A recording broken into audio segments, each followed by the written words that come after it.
कीनी प्रश्न जेहि भांति भवानी, जेहि विधि शंकर कहा बखानी। सो सब हेतु कहब मैं गाई, कथा प्रबंध विचित्र बनाई।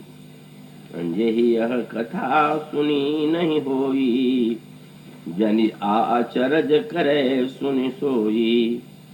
कथा अलौकिक सुनहि जे ज्ञानी, नहीं आचरज करे सुनि। कथा अलौकिक सुनहि जे ज्ञानी, नहीं आचरज करहि अस जानी।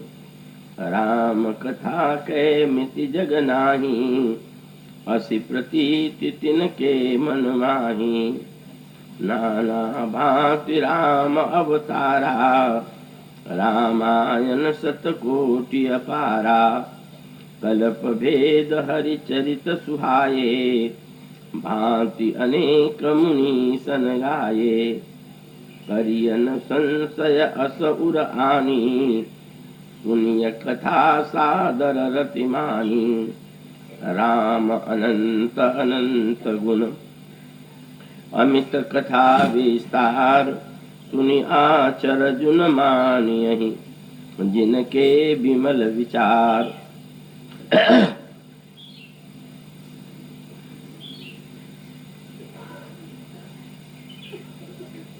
श्री राम कथा रस के विकास महानुभाव भक्तिमती देवियों, हरि अनंत हरि कथा अनंता। कहानी सुनहि बहु विधि सब संता। भगवान श्री राम अनंत हैं, उनकी कथा भी अनंत है। और संतों के द्वारा भगवान के उस मंगलमय चरित्र की चर्चा विविध रूपों में की जाती है। यह वाक्य श्री रामचरितमानस में विभिन्न प्रसंगों में कई बार दोहराया गया है। गोस्वामी जी इस ग्रंथ की रचना करते हुए प्रारंभ में ही श्रोता और पाठक को यह बता देना चाहते हैं कि यह वही राम कथा है जिसे भगवान शंकर ने भगवती उमा को सुनाया। और यही क्रम परंपरा काकभूषुंडी और गरुड़ के संवाद के रूप में, याज्ञवल्क्य और भरद्वाज के संवाद के रूप में, और फिर गोस्वामी जी के द्वारा कथित कथा के संदर्भ में संसार के समस्त सुधी जनों के समक्ष आती। गोस्वामी जी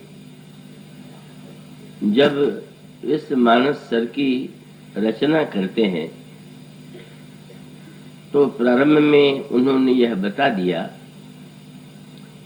कि वस्तुतः यह रचना तो सबसे पहले भगवान शंकर के हृदय में ही अभिव्यक्त हुई, प्रकट हुई। और इसके पश्चात उस क्रम परंपरा की ओर उन्होंने संकेत किया। और जब उनसे यह पूछा गया कि इस रचना में आपकी क्या भूमिका है, और तब उन्होंने यह बताया कि जो मानसरोवर कैलाश में स्थित है, हिमालय में स्थित है, उसमें कोई घाट नहीं। कि जब किसी विशाल ह्रद में, सरोवर में या नदी में घाट न हो तो भी व्यक्ति जो है स्नान करता ही है और कर सकता है। किंतु उसी नदी या सरोवर में यदि घाट का निर्माण कर दिया जाए तो स्वभावतः स्नान करने वाले को बड़ी सुविधा हो जाती है और वह क्रमशः सीढ़ियों से उतरता हुआ उस सरोवर के जल में प्रवेश पाता है। और इसके साथ साथ जब किसी सरोवर में जल होता है तो विभिन्न दिशा से आने वाले जो व्यक्ति हैं वे अपनी अपनी दिशा से आते हैं और अपनी दिशा से आकर के ही सरोवर का जल प्राप्त कर लेते हैं।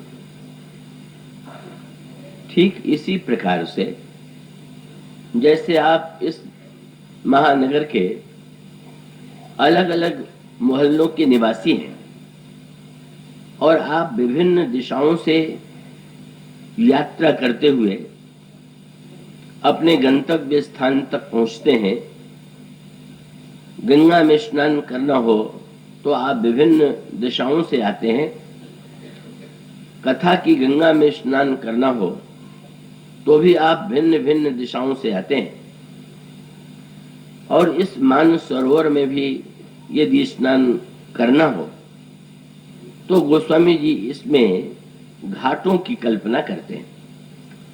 उन्होंने यही कहा कि उस भगवान शंकर के द्वारा अंतःकरण में जो प्रकाशित मानस सरोवर था उसमें कोई घाट नहीं थे। बस मैंने इतना ही किया। और उनका वाक्य आपने पढ़ा होगा। वे कहते हैं, सुठी सुंदर संवाद वर विरचे बुद्धि विचार ते यही पावन सुभग सर घाट मनोहर चारि। यहाँ गोस्वामी जी का संकेत प्रारंभ में हृदयंगम करें। भिन्न भिन्न दिशाओं से आने का तात्पर्य शरीर के संदर्भ में दूसरा है और अंतःकरण के संदर्भ में सर्वथा भिन्न है। अंतःकरण के संदर्भ में सर्वथा भिन्न है, इसका अभिप्राय ये हुआ कि अंतःकरण चतुष्टय के नाम से आपने एक शब्द या वाक्य सुना होगा। उसमें अंतःकरण का विभाजन 4 नामों से किया गया और वे 4 नाम हैं मन, बुद्धि, चित्त और अहंकार। प्रत्येक व्यक्ति में ये चारों विद्यमान हैं, पर चारों विद्यमान होते हुए भी मात्रा की भिन्नता होती है। और मात्रा की भिन्नता का तात्पर्य यह है कि कई व्यक्ति ऐसे हैं कि जो मन प्रधान है, कुछ व्यक्ति ऐसे हैं कि जो बुद्धि प्रधान है और कुछ व्यक्ति ऐसे हैं कि जिनकी अवस्थिति चित्त में अधिक है और कुछ ऐसे व्यक्ति हैं कि जो अहंकार प्रधान है। स्वाभाविक रूप से जब सुनने वाला व्यक्ति भगवान की कथा श्रवण करने के लिए आता है तो सबसे पहले महत्व का प्रश्न यही है कि ये जो सुनने वाला श्रोता है ये किस मोहल्ले का रहने वाला है। मन की भूमि से आया हुआ है कि बुद्धि की भूमि से आया हुआ है कि चित्त की भूमि से आया हुआ है। बस ये 3 भूमि वाले ही कथा तक आते हैं, चौथी भूमि वाला तो आता ही नहीं। और इसका अभिप्राय यह है कि जो व्यक्ति अहंकार में स्थित है, जो अपने को ही सबसे अधिक बुद्धिमान मानता है, चतुर मानता है, स्वभावतः कथा का अभिप्राय तो यही है कि आप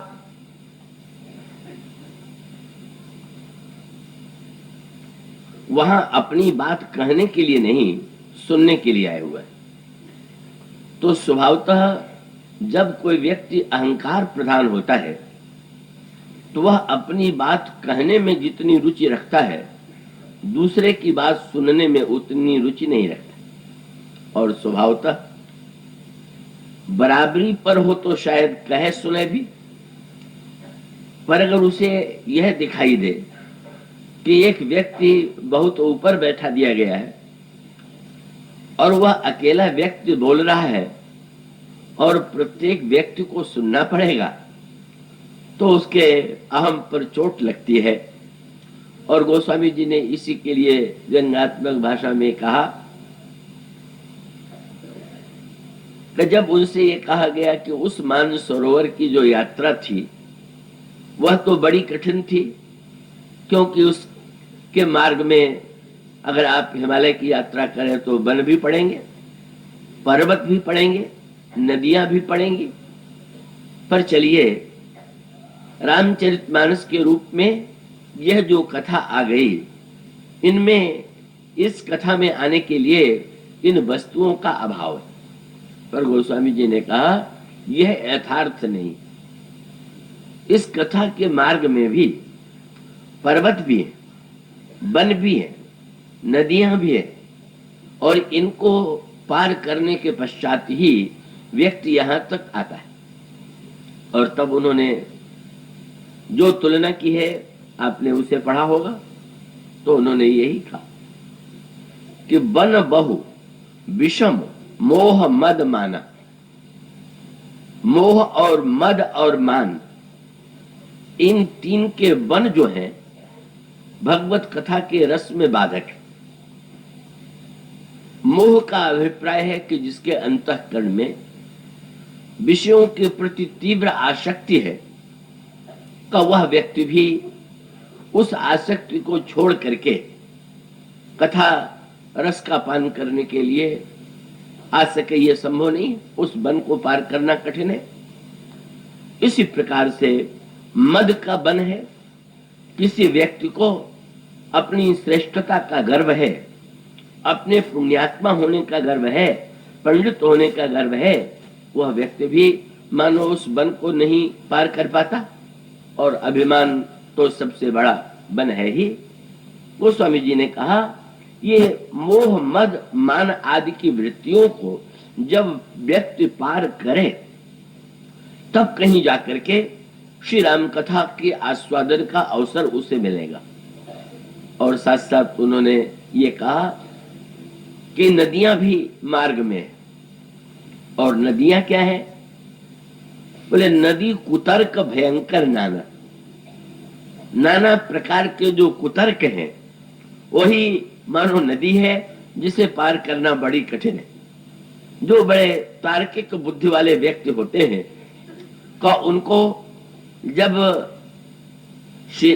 एक सज्जन ने मुझसे कहा कि ऐसे भी लोग हैं कि जिन्हें तुलसीदास में दोष दिखाई देता है, तो मैंने यही कहा कि भाई आज तो ऐसे अनेक व्यक्ति हैं कि जिनको श्री राम में ही दोष दिखाई देता है, तो तुलसीदास में दिखाई देता है, तो इसमें कोई चौंकने की बात नहीं है। तो वस्तुतः ये बाधक वृत्तियां हैं जो व्यक्ति को कथा रस के पान में का आने में बाधा बनती। और फिर गोस्वामी जी ने मानो एक सूत्र और भी दे दिया, क्या? पर्वत भी है, बोले गृह कारज नाना जंजाला तेई अति दुर्गम शैल विशाला। घर के कामकाज का जो विशाल पर्वत है, किस समय कौन सा काम आ गया, कौन सी झंझट सामने है, उसे पार करने की समस्या भी बहुत से व्यक्तियों के सामने होती।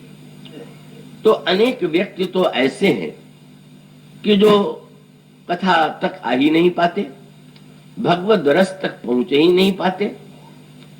पर इसीलिए एक सूत्र अंतःकरण चतुष्ट है, इन तीनों का उपयोग कीजिए, किंतु एक को छोड़ करके आइए, तब तीनों का आप उपयोग कर सकेंगे। भगवान राम जब लक्ष्मण को उपदेश देते हैं तो उन्होंने लक्ष्मण जी के जो बड़े विस्तृत प्रश्न थे उसके संदर्भ में यही कहा, सुनहु तात मन मति चित लाई। लक्ष्मण मन लगा के सुनो, बुद्धि लगा करके सुनो, चित्त लगा करके सुनो। चौथे का नाम लेने का अभिप्राय यह है कि चौथे को छोड़ के सुनो। अगर इन तीनों का सदुपयोग किया जाए तो व्यक्ति कथा रस का, भगवत तत्व का रस जो है वो अपनी क्षमता के अनुकूल ग्रहण कर सकता है। किंतु उसमें भी जो मैंने प्रारंभ में एक बात कही कि कुछ लोग ऐसे होते हैं जो मन प्रधान होते हैं, और मन प्रधान व्यक्ति जब भगवत कथा रस का पान करना चाहेगा तो स्वभावतः उसको कथा के उसी रूप में रस की अनुभूति होगी जो उसके मन के अभ्यास के अनुकूल है।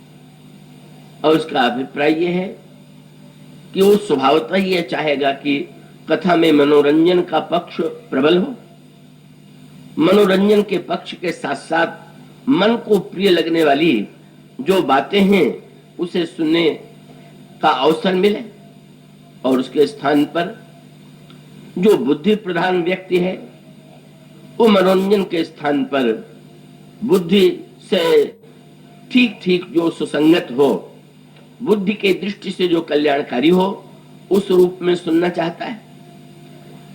और जो चित्त प्रधान व्यक्ति है का चित्त प्रधान व्यक्ति तो ऐसी स्थिति में है कि केवल वह सुनता ही नहीं, कथा सुनते हुए कथा से एकाकार हो जाता है। स्वाभाविक रूप से ये जो व्यक्ति हैं जिनका एक सांकेतिक विभाजन किया गया, यह प्रश्न पूछा जा सकता है कि यह जो श्री राम कथा है वो किसके लिए, मन प्रधान व्यक्ति के लिए कि बुद्धि प्रधान व्यक्ति के लिए कि चित्त प्रधान व्यक्ति के लिए। और तब गोस्वामी जी ने मानो यह निमंत्रण दिया, आह्वान दिया।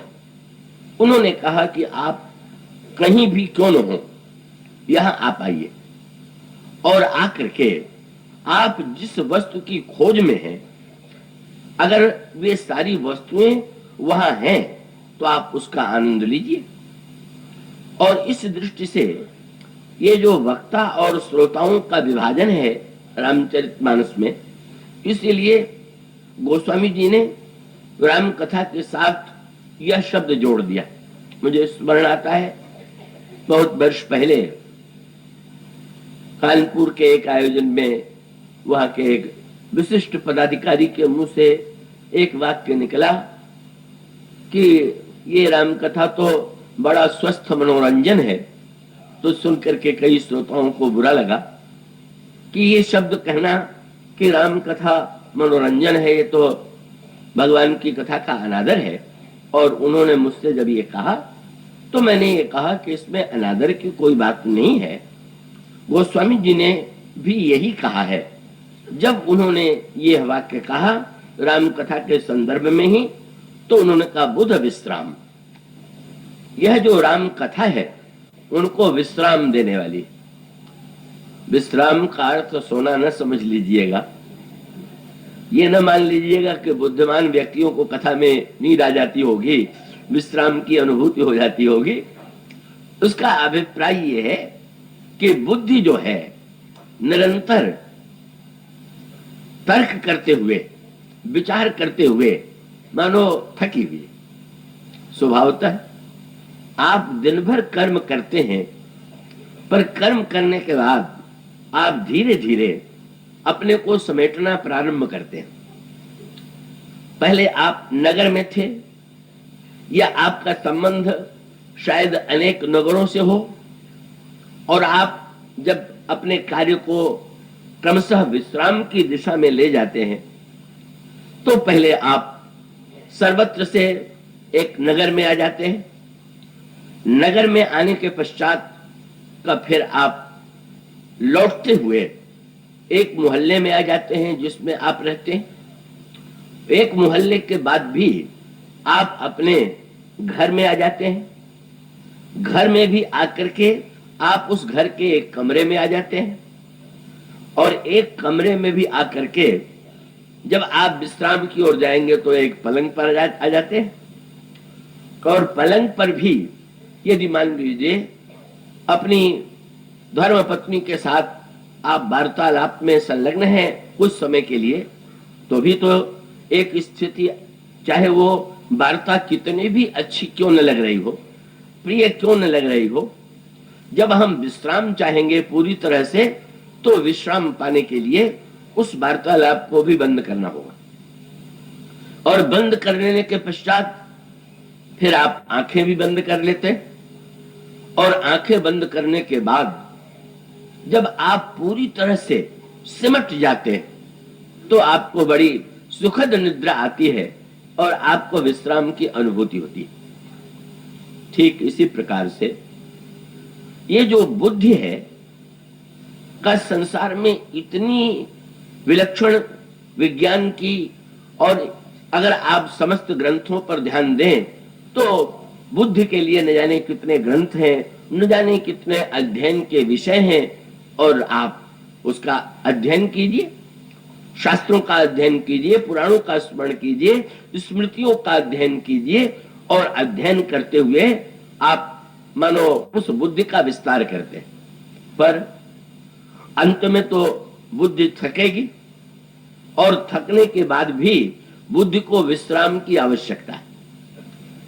और बुद्धि को जब विश्राम की आवश्यकता है तो उसको धीरे धीरे समेटने की चेष्टा करें, और समेटते समेटते जब वह व्यक्ति राम कथा में प्रवेश करता है, तो मानो अब वह जो चारों ओर भटकने वाली बुद्धि है, जो थकी हुई बुद्धि है, वहां आकर के पूरी तरह से समाहित होकर के एक ऐसी विश्राम की स्थिति में आ जाती है जब किसी प्रकार का बुद्धि में तर्क वितर्क शेष नहीं रह जाता। यही मानो बुद्धि का विश्राम। समस्त तर्कों वितर्कों के पश्चात अध्ययन के बाद अंत में व्यक्ति जो है भगवान की कथा के रस में जब डूब गया, सराबोर हो गया, तो इसी के लिए गोस्वामी जी कहते हैं कि राम कथा जो है वो बुद्ध विश्राम, बुद्धिमानों को विश्राम की आवश्यकता है। बल्कि गोस्वामी जी ने तो एक बड़ी मीठी बात कही। उन्होंने ये कहा कि कविता भी दो तरह की होती है। उन्होंने कहा कवि जब सरस्वती का स्मरण करता है, मान्यता यह है हमारे साहित्य और पुराण की कि सरस्वती का जो निवास है वो ब्रह्मलोक में। और आपने देखा होगा कवि लोग बहुधा ग्रंथ के प्रारंभ में सरस्वती का स्मरण करते हैं, सरस्वती का स्मरण करने के बाद कविता करते हैं। उन्होंने ये कहा कि जब कोई कवि सरस्वती की याद करता है तो सरस्वती की याद करने के बाद ब्रह्मा के लोक से सरस्वती दौड़ी हुई आती है। वो स्वामी जी ने ये कहा कि आपके घर में अगर कोई दौड़ता हुआ व्यक्ति आवे और आते ही आप उसको थकाने वाला काम दे दें, तो वो सिर पीट लेगा कि कहां फंसे। गोस्वामी जी ने कहा कि ठीक इसी प्रकार से कवि से उन्होंने ये कहा कि अगर आप सरस्वती को बुलाइए तो वे दौड़ी हुई आवेंगी, पर उनको विश्राम देना मत भूलिए। जब वे विश्राम कर लें तब आप उनसे काव्य रचना में सहयोग देने की प्रार्थना करें। और उनको विश्राम कैसे मिलेगा? तो उन्होंने यही कहा कि भगत हेतु विधि भवन बिहाई, सुमिरत सारद आवत धाई। और तब जरा सरस्वती जी जब आ जाए तो कहिए कि आप जरा स्नान कर लीजिए, आपकी थकान मिट जाए। और उनके स्नान के लिए अगर आपके पास घर में कोई सरोवर है तो सरोवर में स्नान करके सरस्वती को विश्राम की प्राप्ति होगी। गोस्वामी जी ने कहा रामचरित सर्व बिनु अनहवाए, सो श्रम जाहि न कोटि उपाय। जो थकी हुई सरस्वती है, जब उनसे कवि कहता है कि भगवान के चरित्र के सरोवर में, कथा के सरोवर में स्नान कर लीजिए, तो सरस्वती को बड़े विश्राम की अनुभूति होती है। धन्यवाद है, आपने मेरी थकान मिटा दिया, भगवान के। और गोस्वामी जी कहते हैं कविता का सदुपयोग यही है, सरस्वती का सदुपयोग यही है कि भगवान के चरित्र के सरोवर में स्नान करने का सौभाग्य उन्हें दिया जाए, अन्य कोई उपाय नहीं। और जब कोई व्यक्ति रामचरित्र को छोड़ करके अन्य कार्यों में या काव्यों में अपने सरस्वती से अनुरोध करता है, तो गोस्वामी जी ने यही कहा कि वो सरस्वती जो है सिर धुन गिरा लगत तो पछताना। जब कोई कहता है संसार के किसी व्यक्ति की स्तुति करने के लिए इनका अभिनंदन करना है, इनकी प्रशंसा करना है, सरस्वती जी बढ़िया कविता लिखा दीजिए, तो स्वामी जी कहते हैं सिर धुन गिरा लगत पछताना। सरस्वती सिर पीटने लगती है, एक व्यंग है। और व्यंग क्या है?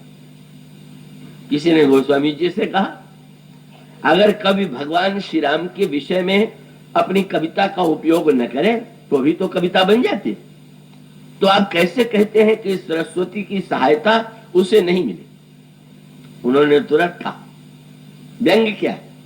संगीत में तबला जब बजता है और उसके द्वारा राग और गायक वाद्य स्वर में एक सामंजस्य होता है तो संगीत का कितना आनंद आता है। गोस्वामी जी ने कहा कि अगर कोई सिर पीटने लगे तो लगता तो यही है कि तबला जैसे पीटा जाता है वैसे सिर भी पीटा जा रहा है और उसमें भी कोई न कोई स्वर होगा, पर वस्तुतः वो तो सिर में पीड़ा उत्पन्न करने वाला है।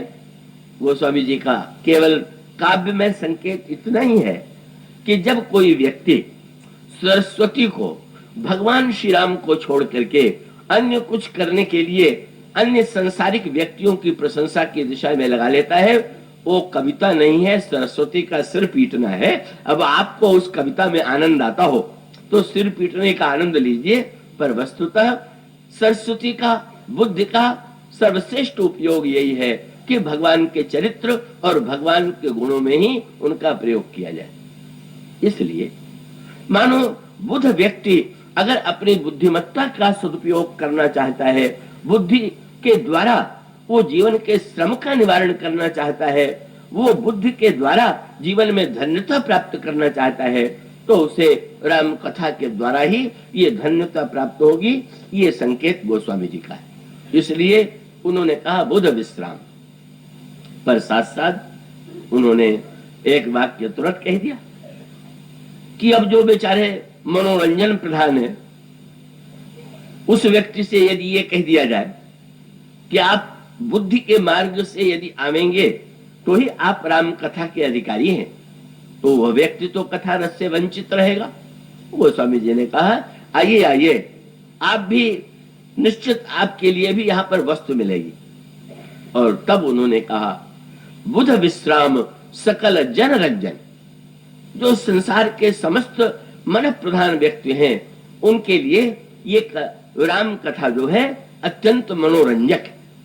और उसका अभिप्राय है मन के द्वारा आप मनोरंजन प्राप्त कीजिए, बुद्धि के द्वारा आप उसको हृदयंगम कीजिए और चित्त के द्वारा आप भगवान के चरित्र में तदाकार हो जाइए। इस तरह से मानो ये राम कथा किसी एक प्रकार के व्यक्ति के लिए नहीं है, संसार के समस्त व्यक्तियों के लिए। और यही सूत्र आ जाता है कि भिन्न भिन्न वक्ताओं की कथा की शैली में आपको भिन्नता मिलती है। और यहाँ रामचरितमानस में भी जिन वक्ताओं का वर्णन किया गया उन वक्ताओं की कथा शैली में भी भिन्नता है। और जो भिन्नता है वो तो स्वाभाविक है। भगवान शंकर ने पार्वती जी को अपना एक संस्मरण सुनाया। उन्होंने कहा पार्वती जी जब तुम सती के रूप में तुमसे मेरा वियोग हो गया तो वियोग होने के पश्चात दुखी हो गया, मैं दुखी भयं वियोग प्रिय तोरे, और मैं संसार में चारों ओर भ्रमण करता हुआ एक दिन स्वर्ण का जो सुमेरु पर्वत है वहां पहुंच गया। और उस सुमेरु पर्वत पर पहुंच करके मैंने एक बड़ा अनोखा कौतुक देखा। क्या? बोले वहां बट वृक्ष की छाया में एक कौवा कथा कह रहा था। विचित्र बात, चुनाव भी किया गया तो कौवे का, अरे कम से कम कोयल का चुनाव तो कर लिया जाता है, पर कौवे का चुनाव भी एक सांकेतिक भाषा है। और सुन कौन रहे थे? बोले सुन ही सकल मत विमल मराला। हंस सुन रहे थे और वो काग भुसुंडी कौआ कथा कह रहा था। पार्वती जी को लगा कि जब शंकर जी को काग भुसुंडी जी ने देखा होगा कि गुरु जी आ गए तो आसन छोड़ के खड़े हो गए होंगे कि नहीं अब तो आप सुनाइए, हम सुनेंगे। पर शंकर जी ने कहा ना, जब मैंने यह दृश्य देखा तो मुझे बड़े आनंद की अनुभूति हुई। उर उपजे आनंद विशेष। क्यों आनंद की अनुभूति हुई? उन्होंने कहा पार्वती, कौवे को जब मैंने राम कथा कहते देखा तो कौवे के चुनाव के पीछे एक संकेत है। अगर किसी के कंठ में मधुरता हो, कोई संगीत रस से ओतप्रोत होकर के भगवान के चरित्र का गायन करे तो सुनने वाले को बड़े रस की अनुभूति होती है, आनंद की अनुभूति होती है। यहां स्वभावतः कथा कहने वाला कौवा, और पक्षियों में सबसे कर्कश कंठ अगर किसी का माना जाता है तो कौवे का माना जाता है। और वह कौवा कथा कह रहा है और उसके लिए एक शब्द और जोड़ दिया गया। क्या? बोले प्रारंभ जब काकभूषुंड जी ने कथा का प्रारंभ किया तो लिखा गया, बोले वो मधुर वचन तब कागा। कौवा बड़े मधुर स्वर में बोला। सुनने वाले को हंसी आ गई। आज तक तो किसी कौवे का मधुर स्वर सुनाई नहीं पड़ा, कोई और विशेषण जोड़ देते, ये मधुर ही शब्द बचा था क्या? और सुने उस सकल रघुपति चरित। जितने दिन तक कथा चलती रही, आदि से अंत तक, जब तक कथा चलती रही, भगवान शंकर हंस के वेश में वह कथा सुनते रहे। और जब कथा का एक बार समापन हुआ तब भगवान शंकर वहां से लौटे। पार्वती जी कह सकती हैं कि महाराज, आपकी ही कही हुई कथा, आपके ही बनाए गए चरित्र का जब आपके शिष्य ने दोहराया होगा तो उसमें क्या आनंद है? व्यक्ति अपनी ही बात दूसरे के मुंह से सुनेगा तो उसे तो पहले से ही ज्ञात है। भगवान शंकर ने कहा, नहीं पार्वती, तुमने ध्यान नहीं दिया, सुनाने वाला पक्षी था। और लोग मुझे यह कहकर के पुकारते हैं कि भगवान शंकर तो ज्ञान के आचार्य हैं और ज्ञान जो है वो निष्पक्षता का सिद्धांत है। शंकर जी ने मानो संकेत किया, किंतु मेरे मन में ये जिज्ञासा हुई कि जरा पक्षी के मुंह से भी तो सुन के देखें ये कैसे सुनाता। शैली बदली हुई। चरित्र और घटना भले ही एक हो, पर भगवान शंकर जब उसे सुनाते हैं तो उनकी शैली भिन्न प्रकार की होती है, और जब काकभूषुंड सुनाते हैं तो उनकी शैली में भिन्नता होती है। और उस भिन्नता का सूत्र क्या है? भगवान शंकर की कथा जो है वही रामचरित्र कैसे क्रमशः अलग अलग संदर्भों में प्रत्येक व्यक्ति के लिए उपादेय है, कल्याणकारी है। प्रत्येक व्यक्ति के लिए राम कथा में, भगवान राम के चरित्र में, भगवान राम के गुणों में अलग अलग संदेश। और उस संदर्भ में सबसे पहले जब ये कहा गया कि भगवान शंकर कैलाश पर्वत पर कथा सुनाते हैं, और कैलाश पर्वत पर भी वहां एक ही शिखर पर, काकभूषुंड जहां रहते हैं वहां 4 शिखर है, किंतु जहां पर यह कथा सुनाते हैं भगवान शंकर वहां केवल एक शिखर का संकेत किया गया। और उस शिखर पर श्रोता कितने? कभी कभी तो श्रोता की संख्या से भी कथा की उत्कृष्टता या उसकी श्रेष्ठता के संदर्भ में लोगों की वृत्ति जुड़ती है। और इस दृष्टि से देखा जाए तो भगवान शंकर सबसे असफल कथावाचक थे, जिनकी कथा में केवल एक ही श्रोता था, बिल्कुल एक श्रोता। सचमुच ये कथा इतनी विलक्षण थी। कैलाश पर्वत का वह शिखर, बर्फीले शिखर की यात्रा, और वहां पर भी सर्वोच्च चोटी पर बैठे हुए हैं भगवान शंकर, जिनकी चर्चा आपके सामने कल परसों के संदर्भ में चल रही थी, जहां पर एक भी गण, भला कथा की दुर्लभता की कल्पना कीजिए कि जिस कथा में भगवान शंकर के गणों को भी प्रवेश नहीं मिला। भगवान शंकर के गण तो बड़े विलक्षण हैं, एक से एक अद्भुत हैं, पर उस कथा में यही तो कल आपके सामने संकेत चल रहा था कि उन्होंने वट वृक्ष की छाया में बाघंबर बिछा दिया, अपने हाथों से बिछा दिया और बैठ गए।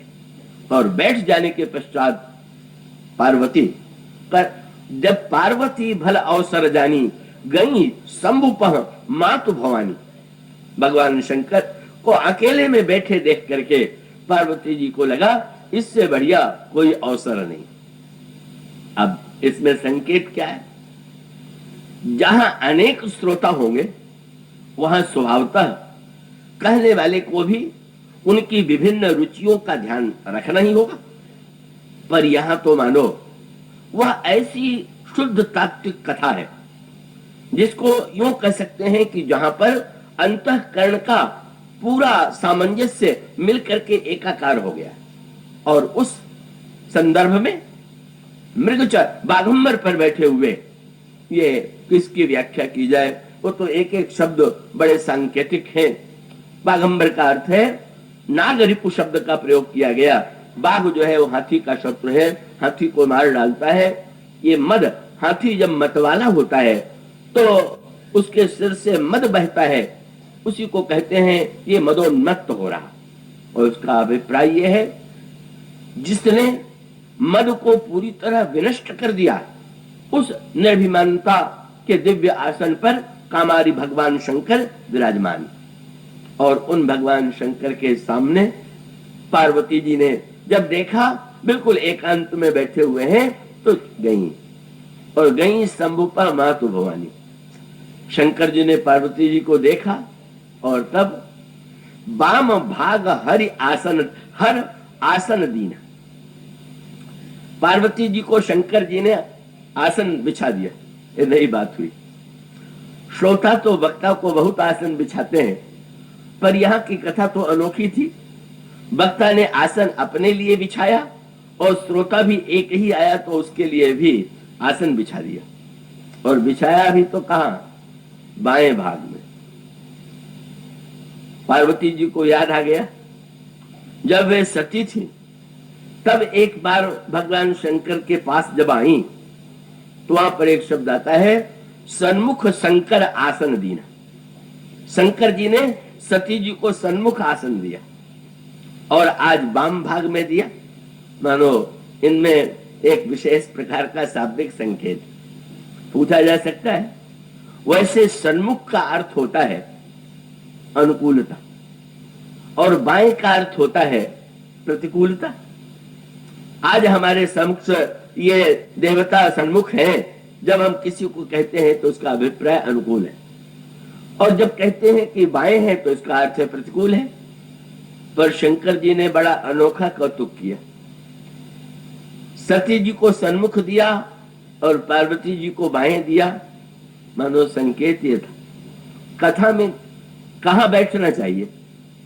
अब यहां पर ये जो श्रोता बैठे हुए हैं, कोई सामने है, कोई दाहिने है, कोई बाएं है, पर शरीर से आप कहां बैठे हुए हैं महत्व इसका नहीं। मानो संकेत ये था कि जब सती जी को सन्मुख आसन दिया तो संकेत ये था कि शरीर से तो आप सन्मुख हैं पर मन से तो विमुख है ही। केवल आपकी सन्मुखता शरीर की सन्मुखता है। भगवान शंकर सती का परित्याग कर चुके हैं मन ही मन। और यहाँ पर मानो अभिप्राय ये है, आप कहीं भी क्यों न बैठे हुए हो, जब तक आप वक्ता के सन्मुख नहीं होंगे मन से, बुद्धि से, अंतःकरण से, तब तक आप सच्चे अर्थों में उस रस का अनुभव नहीं कर सकेंगे। इसीलिए गोस्वामी जी को किशोरी जी के संदर्भ में एक शब्द जोड़ना पड़ा। जब मनु के सामने भगवान राम प्रकट हुए तो साथ में सीता जी थी। किसी ने पूछा श्री सीता जी कहाँ है, बोले वाम भाग, श्री राम के बाएं भाग में। महाराज ये तो बड़ा बुरा शब्द है, तो एक शब्द जोड़ दिया, वाम भाग शोभति अनुकूला। वाम होते हुए भी अनुकूला है, प्रतिकूला नहीं। मानो सांकेतिक अर्थ ये था कि स्त्रियों के लिए वामा शब्द का प्रयोग किया जाता है। पार्वती भगवान शंकर की वामा है, पर भगवान शंकर ने वाम भाग में एक और भी इसमें सांकेतिक क्रम है। भगवान शंकर ने उनको बाएं भाग में बैठाया, कथा सुनाई, और एक ऐसा भी क्षण आया कि जब भगवान शंकर और पार्वती दो मिलकर के अर्धनारीश्वर के रूप में एक हो गए। और उस समय भी भगवान शिव का एक अर्ध भाग जो है, दक्षिण भाग जो है वो शिव के रूप में, और वाम भाग जो है वो पार्वती के रूप में। और कथा का फल भी यही। और इसका अभिप्राय यह है, दूरी से क्रमशः दूरी मिटती गई, और दूरी मिट करके का मानो पार्वती अत्यंत भगवान शिव ने उन्हें समीप बैठा लिया।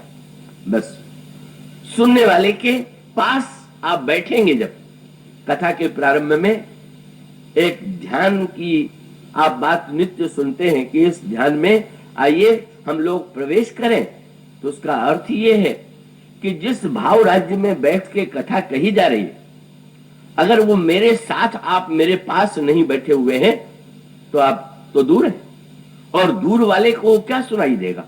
इसलिए अत्यंत समीप भगवान शंकर ने बैठा लिया। और जब एक आगे चल करके रामायण में इसकी और संकेत किया गया है, पार्वती जी का नित्य नियम था कि वे विष्णु सहस्त्र नाम का पाठ करने के बाद ही भोजन करती थी। भगवान शंकर के भोजन का समय हुआ, विष्णु सहस्त्र नाम का पाठ पूरा नहीं हुआ था, तब पार्वती जी ने कहा आप भोजन कर लें, पाठ पूरा करने के बाद मैं भोजन करूंगी।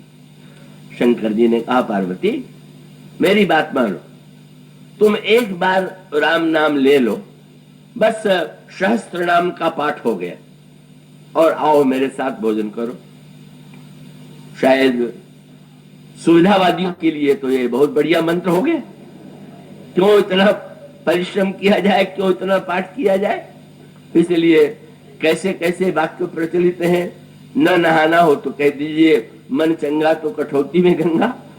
तो सभी बातें, दर्शन करने मंदिर में न जाना हो तो कह दीजिए भगवान तो क्या सर्वत्र नहीं है, क्या यहाँ नहीं है। ये बात वाक्य अगर इस वृत्ति से है, आलस्य का पोषण करने के लिए है, तो ये दुर्भाग्य है। पर सचमुच मानो कथा की परीक्षा थी, और वो परीक्षा किस रूप में।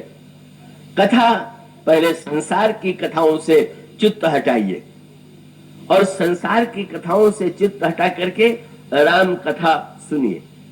और राम कथा का भी परम फल क्या है, आप गहराई से विचार करें। इसका अर्थ है कि आपके रस की वृत्ति जो है, देखिए ना, अभी मैं भोपाल में था, वहां एक आंदोलन चल रहा था। वहां पर आकाशवाणी के जो वहां के केंद्र के निदेशक थे, उन्होंने निर्णय किया कि ये रामायण का जो पाठ नित्य प्रातः काल आता है, बहुत से हिंदी भाषी आकाशवाणी के केंद्रों से, भोपाल से भी आता है, तो उस निदेशक को ये लगा कि ये रामायण का पाठ बंद कर दिया जाए, और उन्होंने कहा कि विनय पत्रिका का पाठ अब हुआ करेगा। स्वाभाविक रूप से लोगों को बुरा लगा, लोग मेरे पास भी आए, लोगों ने समाचार पत्रों में भी विरोध किया, पर उसके मूल में निदेशक के मन में क्या वृत्ति रही होगी कि अरे भाई, एक ही रामायण को बार बार इतने वर्षों से चलाया जा रहा है, अब लोग ऊब गए होंगे, तो चलो और कुछ बदल दे। ये सोचना कोई विचित्र सा तो नहीं होता है। मनुष्य में कुछ नए के प्रति आकर्षण अधिक पाया जाता है।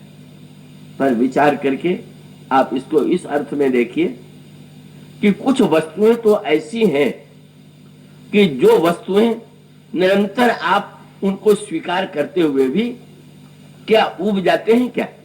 और इसका अर्थ यह है, जब से बालक का जन्म हुआ, सांस चलने लगी, और कोई 25 बरस बाद कहे अरे इतने दिन सांस लेते लेते अब बहुत हो गया, अब कुछ और नया करो, छोड़ो इस चक्कर को, तो ये तो बड़े व्यर्थ पागलपन की बात है। और उसका अभिप्राय ये है हमारे लिए भगवान का जो चरित्र है, जो लोग केवल नवीनता के संदर्भ में कोई नवीन नवीन की खोज में रहते हैं उनकी बात और है, पर भक्तों के लिए तो राम कथा, वो राम कथा जो है निरंतर आवृत्ति होते हुए भी, भोजन करते हुए भी आप कहाँ उगते हैं, सांस लेते हुए आप कहाँ उगते हैं, का वस्तुतः ये राम कथा भी इतनी रसमयी। अगर कई कथाओं को सुनने की वृत्ति है, इसको किसी दूसरे संदर्भ में न लीजिएगा।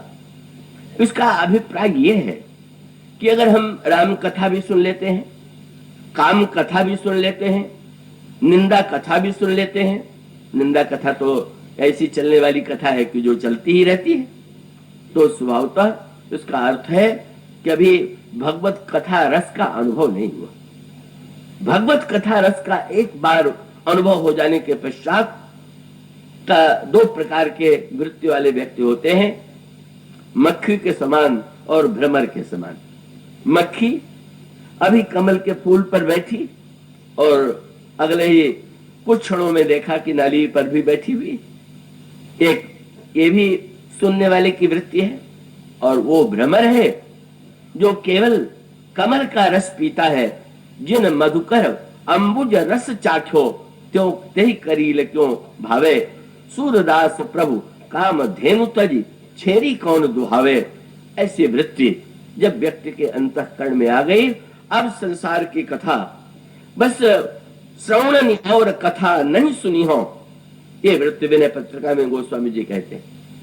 पर सुनने के बाद भी फिर धीरे धीरे अभी कुछ संदेह, क्या सुनने गए तो रस का आनंद लेने गए कि कथा का आनंद लेने गए? वो तो दोनों मिल गई।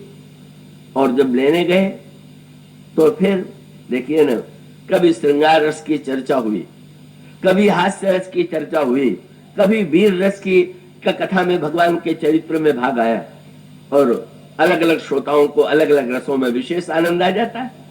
पर याद रखिए, कथा रस का सच्चा अनुभव कब है? बोले जब नौ रस की बात छूट जाए, पूछा जाए कि आज कथा में कौन सा रस था। अगर कोई आज हास्य रस की प्रधानता थी, श्रृंगार रस की, अभी वो कथा रस का प्रेमी नहीं। कथा रस का प्रेमी कब है? बोले कथा रस का प्रेमी तब है कि जब नौ रस की अनुभूति भूल करके एकमात्र राम रस शेष रह जाए। कथा में कौन सा रस? बोले राम रस, कोई और रस नहीं। वही विनय पत्रिका का पद जिसमें गोस्वामी जी कहते हैं, प्रभु ऐसी कृपा कीजिए कि आपके रस का अंतःकरण में अनुभव हो जाए। क्यों, कैसे? उन्होंने कहा, महाराज मैं एक ही कसौटी मानूंगा। क्या? बोले जो मुहि राम लागते मीठे। मीठे लगने की बात तो हलवे का भोग लग जाए तो किसको प्रसाद मीठा नहीं लगेगा, पर अगर कहीं करेला प्रसाद में दे दिया जाए तो आपको कैसा लगेगा? का उसमें तो कड़वाहट की अनुभूति हो रही है। और तब गोस्वामी जी कहते हैं, जो मुहि राम लागते मीठे तो सट रस नौ रस अनरस सब हो जाते अति सीठे। न नौ रस रह जाए, न भोजन का सठ रस रह जाए, एकमात्र राम रस रह जाए। और राम रस का भी फल क्या है? देखिए, रामायण के कितने पाठ हमारे यहाँ, कल कोई को सज्जन आए थे, उन्होंने किन्हीं देवी का परिचय दिया। उन्होंने 224 नवान्न पारायण किए हैं। बड़ी सुंदर बात है, सचमुच इतने बार बार पारायण। और पारायण का भी अंतिम फल क्या है? देखिए ना, भगवान के नाम में, और नाम माने राम, और राम शब्द आप जब जब करते हैं तो क्या आप नएपन की खोज में रहते हैं क्या?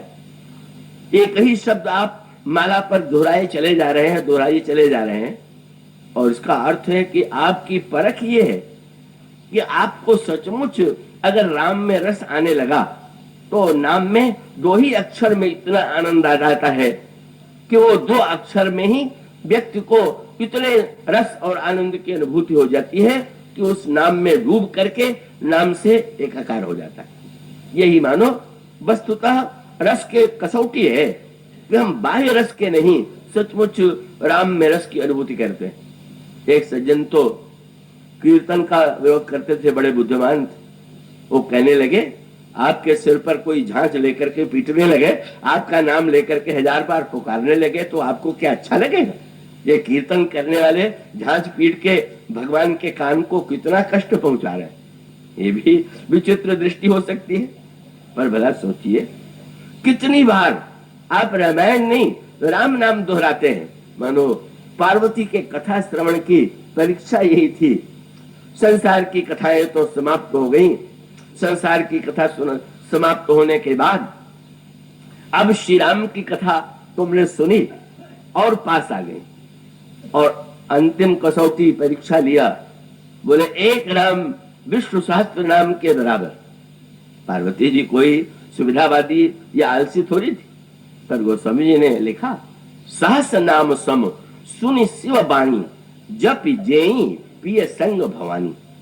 भगवान शंकर मूर्तिमान विश्वास है और सचमुच श्रद्धा युक्त अंतःकरण से पार्वती जी को लगने लगा बिल्कुल यथार्थ यही है।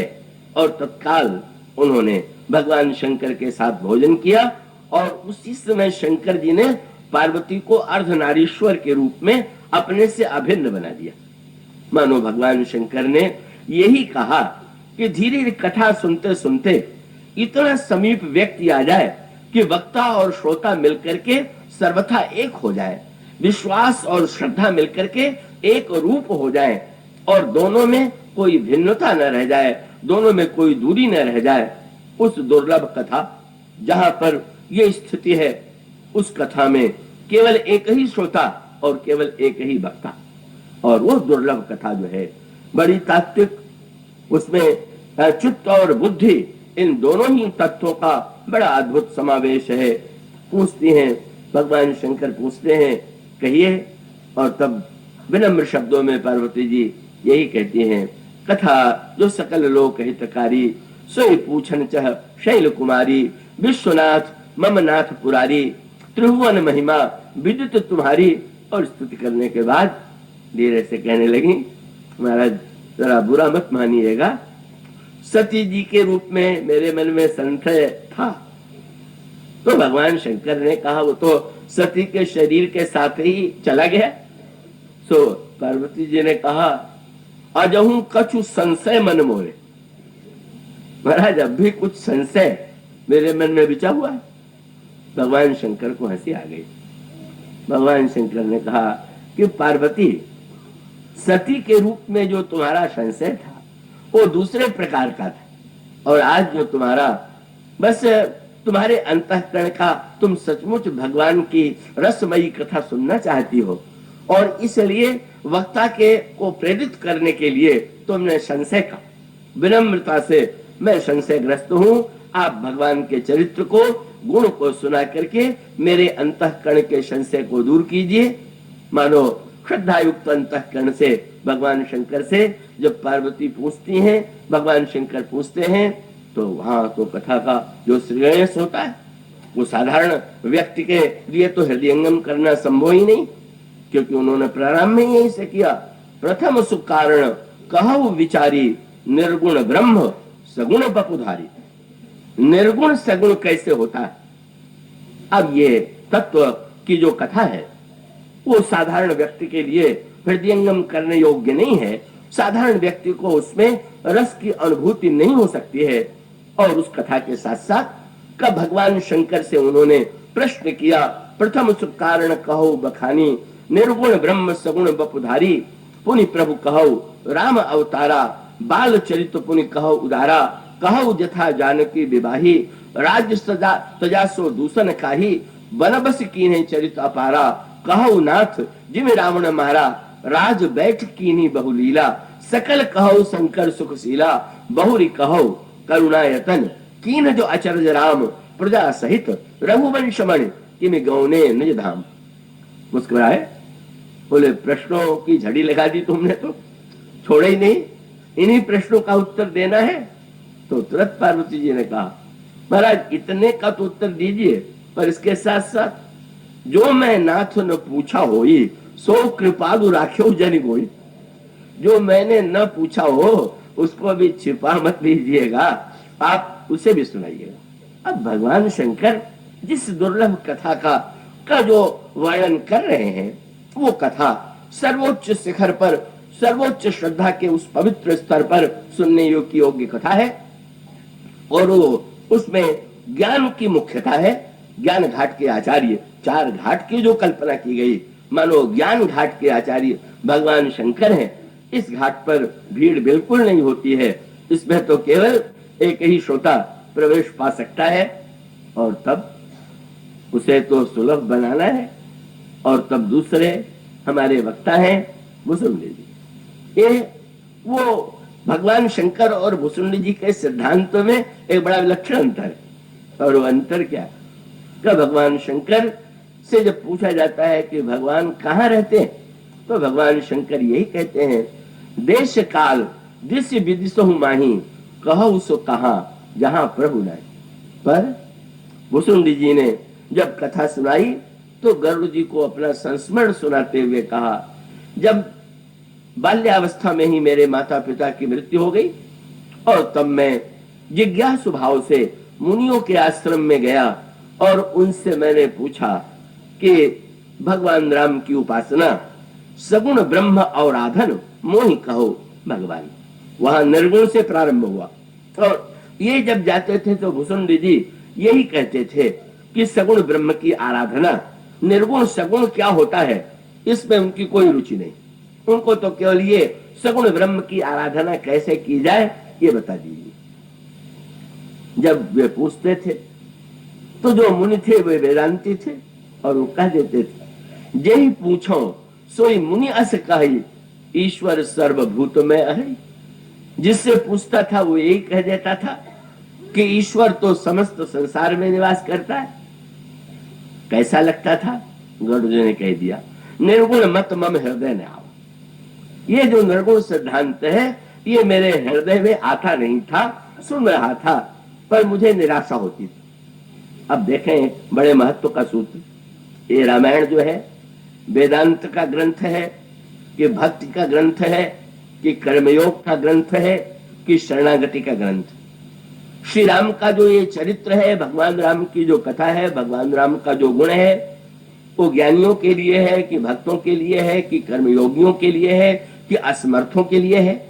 यही भगवान के गुण की विशेषता है कि वो परस्पर विरोध भिन्न मत रखने वाले शंकर जी शुद्ध वेदांत की भूमि में उस निर्गुण निराकार तत्व का वर्णन करते हुए दिव्य तत्व में पूरी तरह से समाहित हो जाते हैं।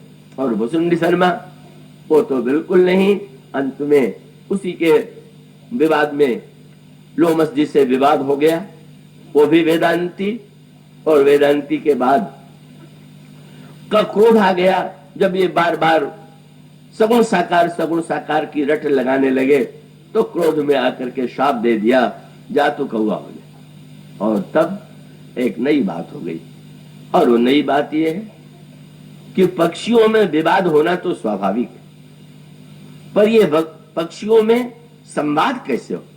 और उसका अर्थ है समाज में पक्षी ही पक्षी तो है, सबके मत अलग, सबकी मान्यता अलग, और ये पक्षी अपनी ही अपनी बात दोहराते हैं। पर रामायण ये जो राम कथा है इसी की विशेषता ये कि ये विवाद को संवाद में बदल देती है, और यही हुआ। पहले का भुसुंडी जी से विवाद हो गया, और विवाद होने के बाद संवाद कब हुआ? जब शाप दे दिया कि जा कौवा हो जा, और वो प्रणाम करके जाने लगे। ओहो, लोमस जी चकित हो गए, बोले आश्चर्य है, जो मुझ में होना चाहिए था वो मुझ में नहीं है, और इसके जीवन में वो लक्षण यद्यपि ये इसे स्वीकार नहीं करता पर ये दिखाई तो दे रहा है। क्या? बोले मैं तो कह रहा था कि सब ब्रह्म है, और मुझे क्रोध भी आ गया और मैंने कौवा भी बना दिया। पर ये विलक्षण बात है कि अगर दूसरे को ऐसा शाप दिया जाए तो शाप दिए जाने के बाद वो चरण पकड़ के गिड़गिड़ाएगा, रोएगा, महाराज इस शाप से कैसे मुक्ति मिले, पर ये तो प्रसन्न होकर के उड़ा जा रहा है, क्या हुआ, ये क्या। और तब एक नए रहस्य का पता चला, और वो ये है कि वे वेदांत की तुलना क्या हम किससे करें। जैसे शुद्ध घी में कोई मैदे के द्वारा जब उसको एक रूप दे और जलेबी के रूप में शुद्ध घी में मैदे के द्वारा एक वस्तु निकली, केवल उसे यदि परोस दिया जाए तो कितना भी शुद्ध घी क्यों न हो, कैसा भी मैदा क्यों न हो, व्यक्ति को कोई आनंद की अनुभूति नहीं होगी। और उसी को अगर सीरे में डुबो दिया जाए तो कितने रस से आप उसका आनंद लेते हैं।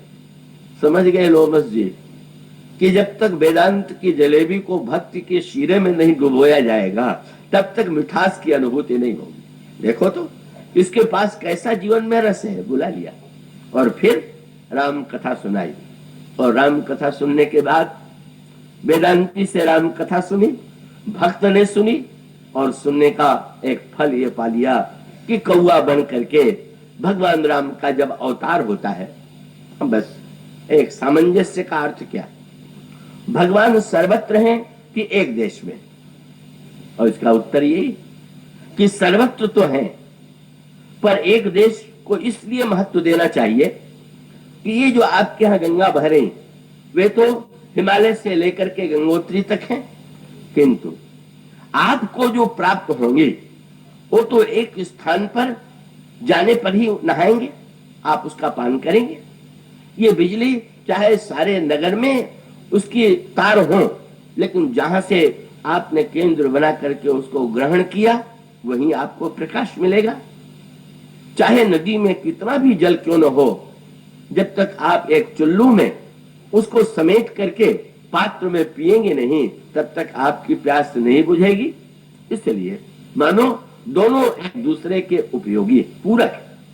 राम सर्वव्यापी है वेदांत का सिद्धांत, और भक्तों ने उन राम को सर्वव्यापक ब्रह्म को देश में भी एक काल में भगवान राम त्रेता युग में आए, भारतवर्ष में आए, अयोध्या में आए, दशरथ जी के घर में आए, और तब मानो समेट करके पीने की पद्धति यही है।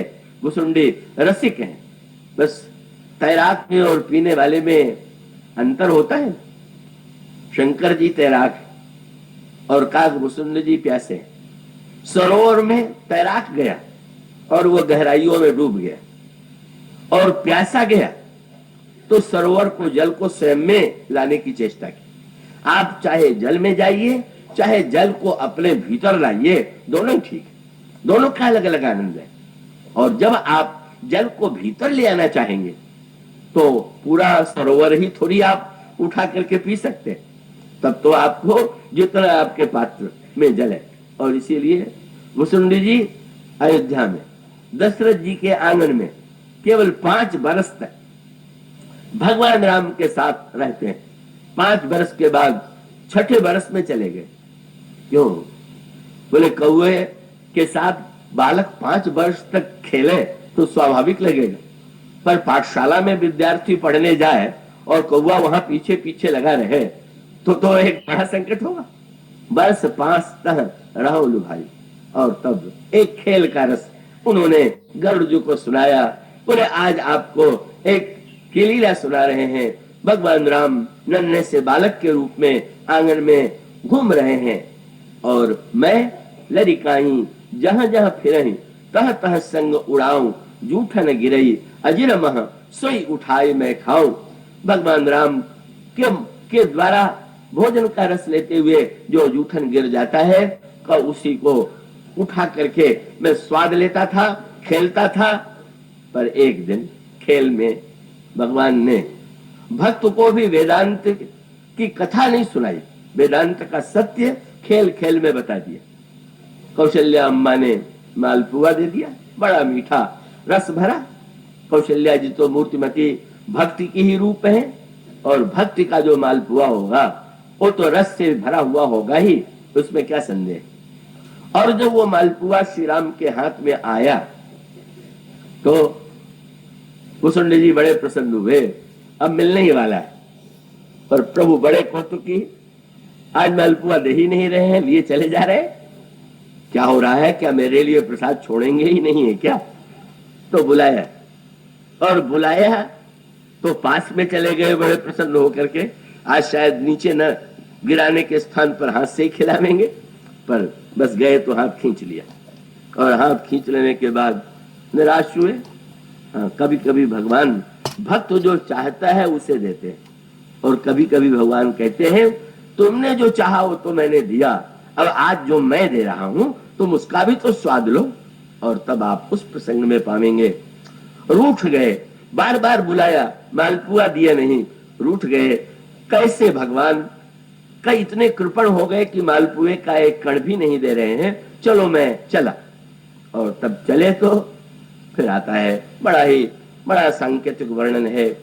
भगवान राम पकड़ने के लिए उनकी भुजाएं चली, भुसुंडी भाग रहे हैं, और भागते भागते सारे ब्रह्मांड में उन्होंने जब भ्रमण किया तो यही देखा कि भगवान की भुजा सर्वत्र है। मानो भगवान आज वेदांत का सत्य बताना चाहते थे। बोले एक देश में तुम आनंद भले ही लो, पर यह भी समझ रखना कि मैं हूं सर्व देश में, कहीं ऐसा नहीं है कि जहां मैं नहीं। और जब देख चुके, देखते देखते थक गए, आंख मूंद करके आए और चरणों में गिर पड़े। भगवान ने पूछा क्या देखा? बोले आप सर्वत्र हैं। बोले अभी तो मैं और दिखाने। और तब भगवान ने किया, हंस पड़े, और हंसते ही काकभूषण जी भगवान के मुंह से पेट में समा गए। और जब पेट में गए तो राम उदर देखूं जगनाना, देखा तो बनई न जाई बखाना। राम के उदर में करोड़ करोड़ ब्रह्मांड। सूत्र बदलता गया, कक्षा बदलती गई। काकभूषण जी से भगवान ने पूछा कि जब तुमने मेरे उदर में ब्रह्मांड देखा तो क्या तुम्हें लगा? बोले प्रभु पहले तो मुझे लगा था कि आप सर्वत्र हैं, सारे देश में हैं, पर बाद में पता चला कि सारा देश ही आप में है। देश तो सीमित है, देश आप में है, आप देश में है, ये कहना अधूरापन। और फिर संकेत आता है करोड़ ब्रह्मांड, और करोड़ ब्रह्मांड में एक एक अयोध्या। रामायण शतकोटि अपारा का सूत्र जो है यही जुड़ा हुआ। राम के उदर में करोड़ ब्रह्मांड, और करोड़ ब्रह्मांड में करोड़ अयोध्या। और वो जब गए काकभूषण जी तो उस करोड़ों ब्रह्मांडों में राम का अवतार, और राम के अवतार के साथ दशरथ भी, कौशल्या भी, भरत भी, ये सारा का सारा दृश्य उनको ब्रह्मांडों में दिखाई पड़ा। पर इससे बढ़कर के भी आश्चर्य तब उन्हें हुआ जब उन्होंने देखा कि उन ब्रह्मांडों में एक एक काकभूषण भी और है।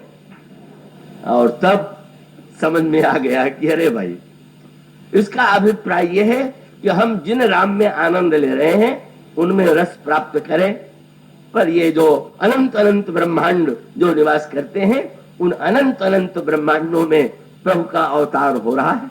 और उसमें दशरथ, कौशल्या, ये सब बदले हुए हैं। इसकी चर्चा बड़े समझने योग्य है। दशरथ दूसरे, कौशल्या दूसरे, अगणित भुवन फिरऊं प्रभु, राम न देखूं आन।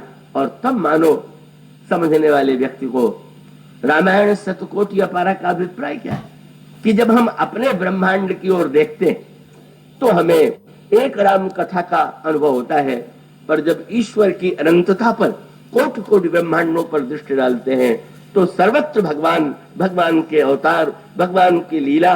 अब कौन व्यक्ति किस ब्रह्मांड में प्रवेश करके कौन सी लीला कह रहा है, कौन सी लीला वो उसके द्वारा प्रकट हो रही है, इसे कौन बतावे। और इसके पश्चात कहां तक, वो 101 कल्प तक का उन्होंने ब्रह्मांड में देखा नया खेल। और वो खेल क्या, भगवान तो रहते हैं केवल 11,000 वर्ष, और भगवान के पेट में ही 101 कल्प तक रह गए। पर जब बाहर निकल करके आए तो गरुड़ से उन्होंने कहा उभय घड़ी मह मैं सब देख। भीतर 101 कल्प और ये सब दो घड़ी में दिखाई दे गया। काल भी भगवान में, देश भी भगवान में, अनंत भगवान के अनंत ब्रह्मांडों में उनकी अनगिनत लीलाएं, और तब मानो ये सब कुछ अनंत ब्रह्मांडों का जो दिव्य रस और अनुभव था उन्होंने दो घड़ी में पा लिया।